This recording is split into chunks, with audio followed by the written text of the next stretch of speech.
Scudieri had assigned Petey Chops to Greg De Palma, another old-school Mafia guy who had been a Gambino capo, or captain, since the 1990s, and a made man in the family since 1977.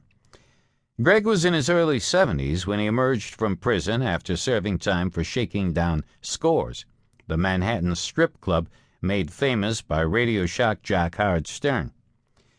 The Mafia and the FBI both considered Greg a relic, a washed-up has-been, or, in the colorful language of the Mafia, a brokester, a broken-down valise. Yet Greg was anything but a broken-down man. Within months of his release, he was riding high once again among the Gambinos. So high that the boss of the family, Scudieri, assigned Greg, among many other tasks, the responsibility of meeting with and collecting from the prize Gambino soldier and cash cow, Petey Chops. Petey Chops had become a thorn in Greg's side. He simply wouldn't report. Petey Chops always made excuses. He'd say things like, "Greg, I can't meet you. I'm being watched. I'm under investigation. I don't want to take a pinch," meaning he didn't want to be arrested.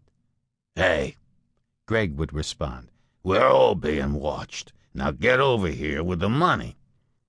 Still, no Petey. Months went by. De Palma grew tired of Petey's whining, and then he had an idea. He heard that Petey Chops and his girlfriend went to eat at the restaurant buffet in the Bloomingdale's department store in White Plains every Monday night at 6.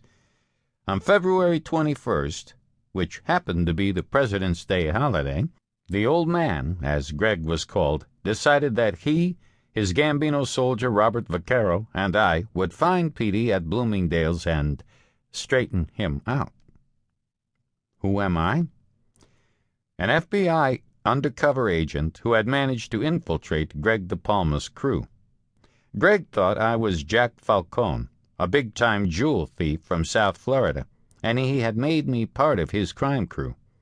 He had no idea that I was only the second FBI agent in history to deeply infiltrate the Mafia on a long-term basis.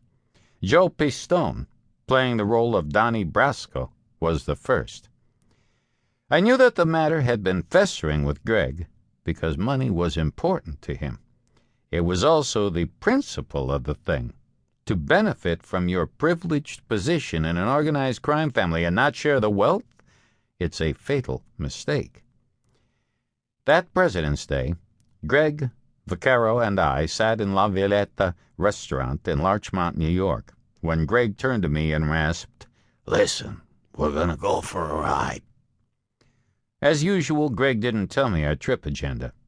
I always became a little anxious at moments like that because I wasn't in control. I could be taken anywhere, out on a hit, or even to my own demise. I never knew. "Where are we going?" I asked, trying not to show my concern. "Don't worry about it," the old man told me. "Let's go to White Plains." What could I do? I drove a Hummer at the time, as befit my role as a successful South Florida jewel thief. FBI agent Bim Liscomb, a member of the FBI surveillance team, was covering me. Like me, he didn't look like an agent. He was African-American, heavy-set, and he wore a beard, which was anathema in J. Edgar Hoover's time. Actually, in Hoover's day, that entire package would have been 3 strikes and you're out.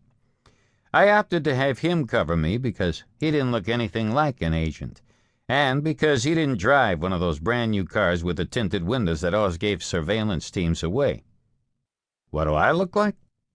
I'm 6'4", 390 pounds. I don't look like an FBI agent either. We left La Violetta, and the 3 of us piled into my Hummer. I couldn't get on the phone and say, "Bim, I'm going to White Plains, follow me." Instead, I hoped he would notice us heading away in my H2 and discreetly follow us. I drove slowly, as usual, so I wouldn't lose my tail. My torpor behind the wheel always drove Greg crazy. "You drive like an old lady," he complained. "Hurry up, Jackie boy. It takes you a fucking hour to drive what it takes me half an hour." I always go slow.